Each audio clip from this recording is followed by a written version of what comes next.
Hi hello welcome to Mokshita YouTube channel.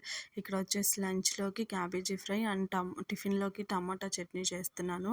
So టమాటా చట్నీ కొంచెం మగ్గగానే చున్నులపాయలు చింతపండు వేసి 2 మినిట్స్ ఉంచి ఆపేసి అన్నం పెట్టేసాను అనమాట. అన్నం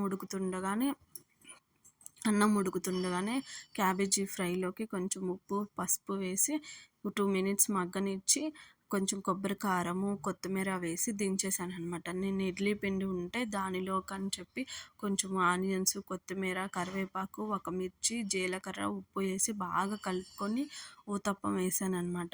మా బాబుకి మా వారికి ఊతప్పం వేసి ఇచ్చేసాను, వాళ్ళు తింటున్నారు. ఒకసారి మీరు ట్రై చేయండి, ఇడ్లీ పిండితో ఊతప్పం చాలా బాగుంటుంది. సో మా వారు తినేసి ఆఫీస్కి వెళ్ళారనమాట. ఇక్కడ నేను మా బాబు కూడా తినేసి షాప్కి వెళ్ళాలన్నమాట. సో త్వరగా తినేసి కొంచెం పూజ చేసుకొని షాప్కి వెళ్తున్నాం అనమాట. సో మీరైతే మా చిన్ని మనసుతో సబ్స్క్రైబ్ చేసుకొని మా ఛానల్ ముందుకు తీసుకెళ్తానని కోరుకుంటున్నాను. బాయ్.